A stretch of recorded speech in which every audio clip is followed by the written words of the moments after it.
अस्सलाम वालेकुम मेरे जान, मेरा बेटे चैप्टर नंबर 21 न्यूक्लियर फिजिक्स। बहुत मज़ेदार, बहुत आसान नहीं कह सकते, कॉम्प्लेक्स तो है, लेकिन हम इतने इस तरह से लेके चलेंगे कि आपको इसको समझने में काफ़ी ज़्यादा हेल्प होगी। कोशिश किया करें, कोई भी लेक्चर हो जनाब, आप भी इसको पूरा ज़रूर सुना करें। सबसे पहले मेरे बेटे न्यूक्लियर फिजिक्स, न्यूक्लियस की डिस्कवरी, एटॉमिक या एटम के सेंट्रल पार्ट को आप न्यूक्लियस का नाम देते हो। इसकी डिस्कवरी, ये कहानी कहां से स्टार्ट हुई, तब जाके फिर उसके बाद में एटॉमिक न्यूक्लियस, देरी सी बात, एटम के न्यूक्लियस की बात हो रही है तो उसकी बात करेंगे। तो सबसे पहले तो मेरे बेटे हिस्टोरिकल बैकग्राउंड, ये आप लोगों ने मेरा बेटा हिस्टोरिकल बैकग्राउंड शायद आपको अब याद नहीं होगा, तो ये हिस्टोरिकल बैकग्राउंड आपने मेरी जान अपनी 10th क्लास में भी पढ़ी थी। हेनरी बेकुरल एक साइंटिस्ट थे जिन्होंने यूरेनियम सॉल्ट को एक फोटोग्राफिक पेपर में रैप किया। कुछ दिन के बाद ऑब्जर्व किया कि उस फोटोग्राफिक पेपर के ऊपर कुछ इमेज सा बन गया। तो उसने बोला यार, photographic paper, black photographic paper था, इसमें इमेज तब बन सकता है जब इसमें कोई लाइट फॉल करेगी। मैंने तो यूरेनियम सॉल्ट यूज की है, मैंने तो कोई लाइट यूज नहीं की। तो यहां से पता चला कि नेचर में, कुदरत में एक कुछ ऐसे एलिमेंट्स मौजूद हैं जो कुदरती तौर पर रेडिएशंस क्या करते हैं, एमिट करते हैं। क्या एमिट करते हैं मेरा बेटा? कुदरती तौर पर रेडिएशंस एमिट करते हैं। तो वहां से एक्चुअली कहानी स्टार्ट हुई न्यूक्लियस की, कि ये सारी रेडिएशंस न्यूक्लियर रेडिएशंस हैं। अब न्यूक्लियर लफ्ज ये बताता है कि न्यूक्लियस से निकलने वाली रेडिएशंस। अब उसकी बात करते हैं। उसके बाद इसकी बात को रदरफोर्ड ने कैश किया, और रदरफोर्ड ने एक गोल्ड फॉइल एक्सपेरिमेंट, बड़ा मशहूर है, वहां से इन रेडिएशंस की नेचर की बात की, जिसे आप जानते हो अल्फा, बीटा और गामा रेडिएशंस के नाम से, या अल्फा, बीटा और गामा पार्टिकल्स के नाम से। इलेक्ट्रॉन्स को हम अल्फा कहते हैं, हीलियम को अल्फा कहते हैं, बीटा पार्टिकल्स इलेक्ट्रॉन्स हैं, और गामा, जिसे अभी लाइट पढ़ चुके हैं, इसे क्या कहा जाता है? गामा। और ये फोटॉन्स या एनर्जी कब एमिट होती है? जब कोई इलेक्ट्रॉन एक्साइटेड स्टेट से किसमें आता है? लोअर एक्साइटेड स्टेट में। आपके इसी चैप्टर में हम ये टॉपिक भी पढ़ेंगे, रेडियो एक्टिविटी, रेडिएशंस का एमिट होना, किसे क्या कहते हैं मेरा बेटा? Radio activity. उसमें हम देखेंगे आप इलेक्ट्रॉन कैसे बना, क्योंकि न्यूक्लियस में इलेक्ट्रॉन तो होता नहीं, इसका मतलब वो क्रिएट हो रहा है। न्यूक्लियस में कुछ ऐसा चेंज आता है तो क्या क्रिएट होता है? इलेक्ट्रॉन। क्योंकि न्यूक्लियस में इलेक्ट्रॉन होता नहीं है, लेकिन उसमें चेंज की वजह से क्या क्रिएट हो रहा है? न्यूक्लियस से इलेक्ट्रॉन होता नहीं है लेकिन क्रिएट हो रहा है। ये दो अलग अलग बातें, ठीक है मेरे भाई। तो स्टेप बाय स्टेप चलते हैं। सबसे पहले हिस्टोरिकल बैकग्राउंड में अभी हमने नाम लिया किनका मेरा बेटा? हेनरी बेकुरल का। Henry Becquerel discovered radio activity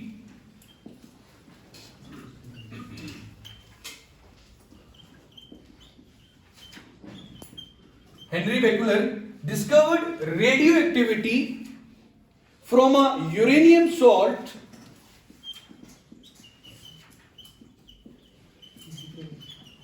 ये हिस्टोरिकल बैकग्राउंड आप लिखना चाहो तो बहुत अच्छी बात है, ताकि आपको याद हो। वैसे अगर लर्निंग के लिए कोई जरूरी तो नहीं है, लेकिन लिखना चाहो तो आपकी मर्जी।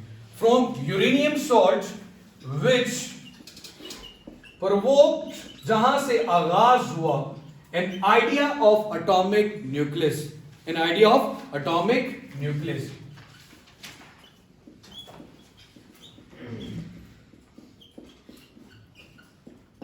ठीक हो गया मेरे बेटे? उसके बाद हेनरी बेकुरल ने जो बात की, इसको रदरफोर्ड ने कैच किया, और उन्होंने न्यूक्लियस की डिस्कवरी की। न्यूक्लियस के साथ साथ मेरा बेटा इन्होंने प्रोटॉन की डिस्कवरी भी की थी। न्यूक्लियस की डिस्कवरी की और किसकी मेरा बेटा? प्रोटॉन की। सो न्यूक्लियस या Rutherford discovered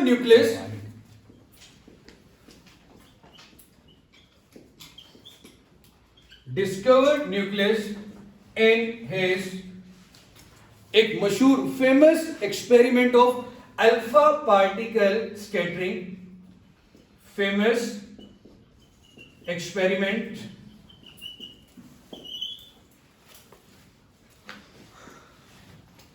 experiment of alpha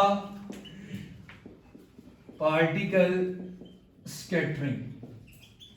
scattered मतलब फैलना, अल्फा पार्टिकल स्कैटरिंग, और उस क्या यूज किया था उन्होंने, फ्रॉम अ गोल्ड फॉयल।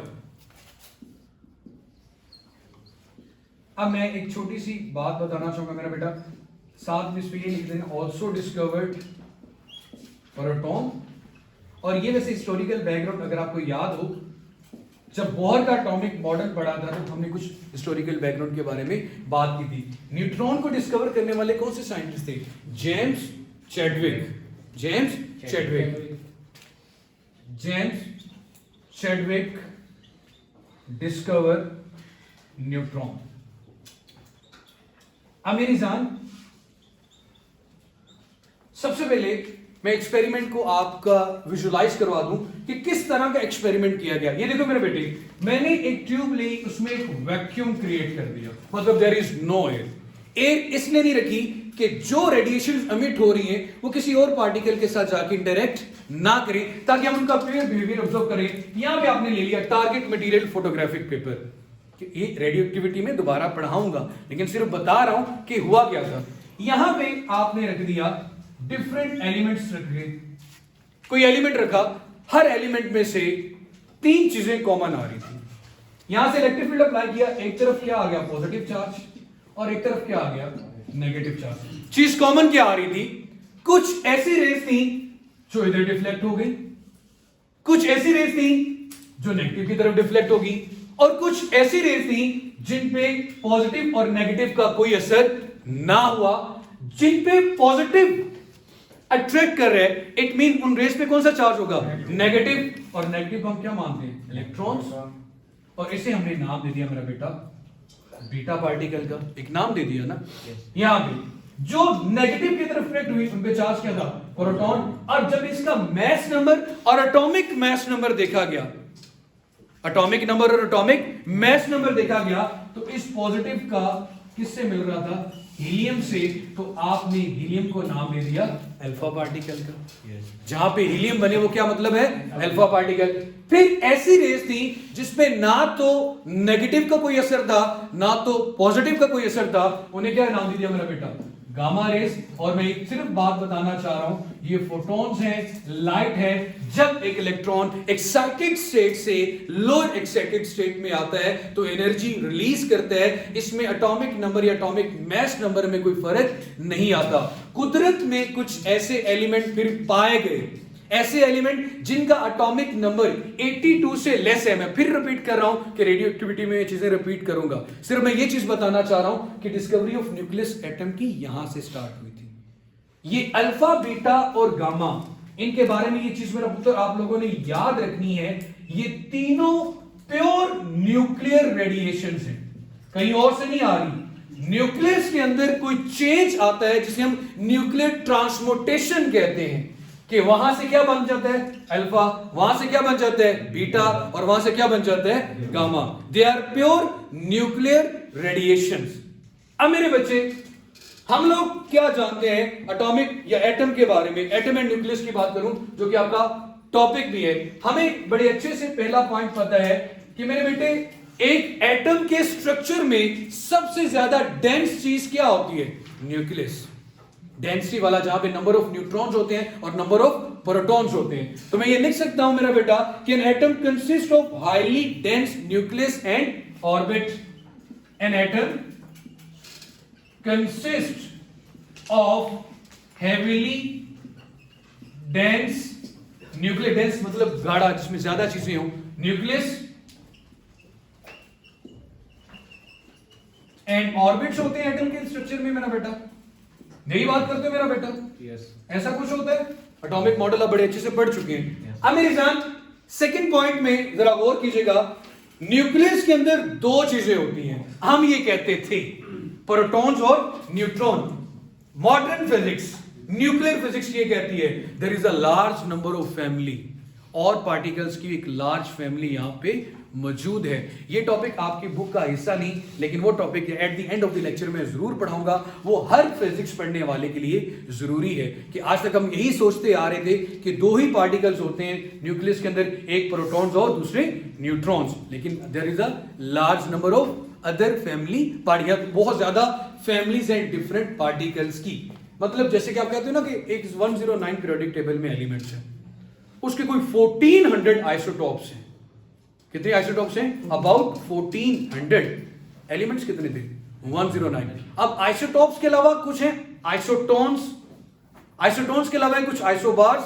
तो ये सारी चीजें हमने पढ़नी है। आइसोटॉप्स किसे कहते हैं, इनकी क्या प्रॉपर्टी है, आइसोबार्स किसे किसे कहते हैं, इसकी क्या प्रॉपर्टी है, और आइसोटोन्स किसे कहते हैं, इसकी क्या प्रॉपर्टी है।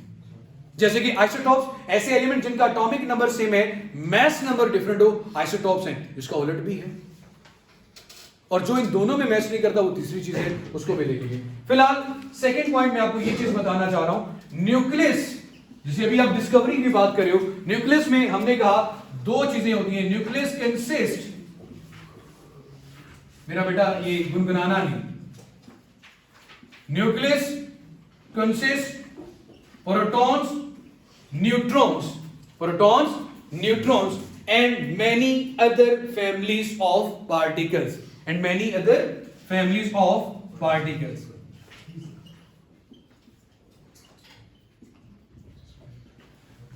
अब मुझे नहीं पता इससे पहले आपने किसी बुक में ये चीज पढ़ी हुई है या नहीं पढ़ी हुई कि जो प्रोटॉन्स और न्यूट्रॉन्स हैं ये किससे मिलकर बनते हैं मेरा बेटा, ये क्वार्क से मिलकर बनते हैं।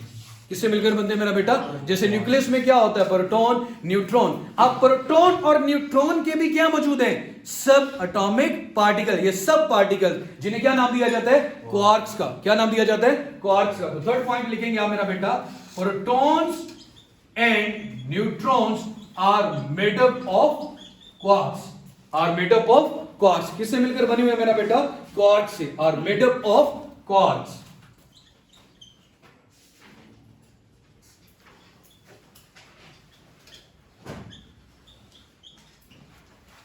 ठीक हो गया मेरे भाई, are made up of quarks. उसके बाद मेरे बच्चे कुछ इंपॉर्टेंट पॉइंट, इसको मैं रेज कर दूं। प्रोटॉन पे कौन सा चार्ज होता है जनाब, पॉजिटिव। न्यूट्रॉन पे किसी किस्म का कोई चार्ज नहीं होता। So proton is positively charge particle, proton is positively charge particle. ये चीज आ गई मेरा बेटा हमारे पास।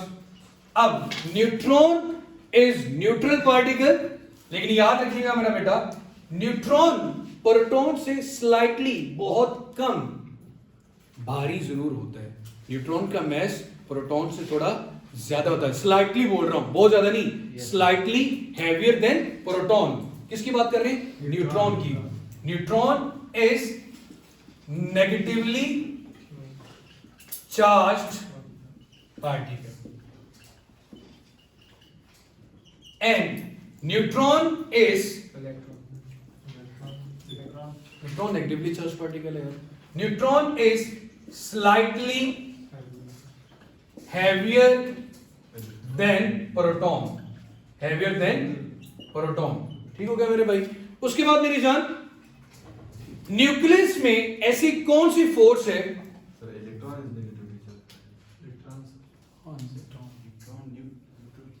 इलेक्ट्रॉन इज नेगेटिवली चार्ज और प्रोटॉन पॉजिटिवली चार्ज पार्टिकल, और neutron is neutral. Neutron is neutral, उसमें किसी किस्म का कोई चार्ज नहीं होता। तो न्यूट्रॉन न्यूट्रल आ गया। अब मेरे बच्चे, neutron is slightly heavier than proton. उसके बाद मेरे बच्चे थोड़ा सा मैं बता दूं, एटम का जो साइज आप कह सकते हो, वैसे बुक के अकॉर्डिंग नहीं, वैसे बता रहा हूं, 10⁻⁸ सेंटीमीटर के ऑर्डर में आता है तकरीबन। कितने ऑर्डर में आ गया, 10⁻18 सेंटीमीटर। वैल्यू नेगेटिव में जितनी बड़ी उतनी क्या होती है, छोटी होती है। उसके बाद अगर न्यूक्लियस की बात करें तो उसका ऑर्डर अबाउट 10⁻12 सेंटीमीटर में इसका ऑर्डर आएगा। किसकी बात करूं मेरा बेटा, न्यूक्लियस की। इसी तरह मेरे बेटे अगर आप बात करें प्रोटॉन और न्यूट्रॉन की, प्रोटॉन और न्यूट्रॉन, इनका ऑर्डर अबाउट 10⁻13 सेंटीमीटर होता है। तो इस तरह ये डिफरेंट आपकी बुक्स में भी, जनरल इंफॉर्मेशन में भी लिखा होगा। अब मैं छोटी सी बात आप लोगों को पता है कि वो यहाँ पे लिखना चाह रहा हूँ ताकि हमारा ये टॉपिक कंप्लीट हो।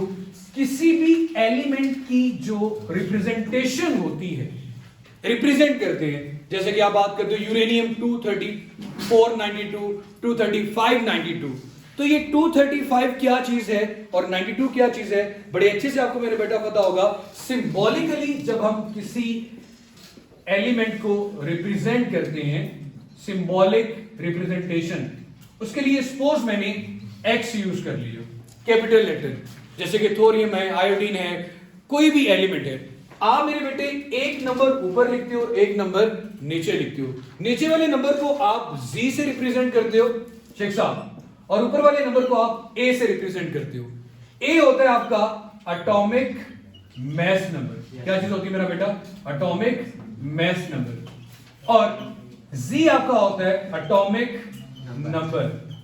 आप बड़े सादा से लफ्जों में कह सकते हैं atomic number is just the number of protons, number of protons. अब किसी भी एटम में प्रोटॉन और इलेक्ट्रॉन की तादाद इक्वल होती है, तो या आप यहां पे लिख लो नंबर ऑफ प्रोटॉन या फिर लिख लो नंबर ऑफ इलेक्ट्रॉन्स। लेकिन एटॉमिक मैस नंबर को लिखते हुए थोड़ा गौर फरमाइएगा, इसमें नंबर ऑफ प्रोटॉन्स या इलेक्ट्रॉन्स की जगह पे कोई एक चीज ले लें, प्रोटॉन ले लें, प्लस नंबर ऑफ न्यूट्रॉन्स। याद रखना कुछ ऐसे एलिमेंट हैं जिनमें P, N, E तीनों सेम है। E और P तो हर एक जगह पे क्या होंगे? सेम, लेकिन N सेम नहीं होता, मे और may not. So atomic mass number का मतलब प्रोटॉन प्लस न्यूट्रॉन्स, और इसका मतलब सिर्फ एटॉमिक नंबर में क्या चीज आती है? सिर्फ प्रोटॉन्स की तादाद। अब मेरे बेटे जैसे कि एग्जांपल में अगर आपने यहां से न्यूट्रॉन्स निकालने हो, आपने क्या निकालने हो? न्यूट्रॉन। आपके सामने मैं एक एलिमेंट लिखता हूं, जैसे कि लिख दिया जिंक 70-30। ये देखिएगा जरा मेरा बेटा, जिंक, ऊपर मैंने क्या लिख दिया? 70, और यहां पे क्या लिख दिया? 30। और आपसे मैं चार चीजें पूछता हूं, तीन पूछता हूं कि इसकी इलेक्ट्रॉन की तादाद बताओ, इसके प्रोटॉन की तादाद बताओ, और इसमें न्यूट्रॉन की तादाद बताओ। सर जरा गौर कीजिएगा, इसमें ये जो नंबर है बॉटम में लिखा हुआ है, इसे आप एटॉमिक नंबर कहते हो। ये इलेक्ट्रॉन की तादाद भी बताता है और प्रोटॉन की तादाद भी बताता है। मतलब इसमें 30 ही इलेक्ट्रॉन है और 30 ही क्या आ रहे हैं? प्रोटॉन आ रहे हैं। क्लियर होगी बच्चे ये बात? अब अगर न्यूट्रॉन निकालने हैं तो सादा सा फॉर्मूला है भाईजान, A minus G, A minus G is equal to electron. नहीं कम है? जी सर। आज कम है।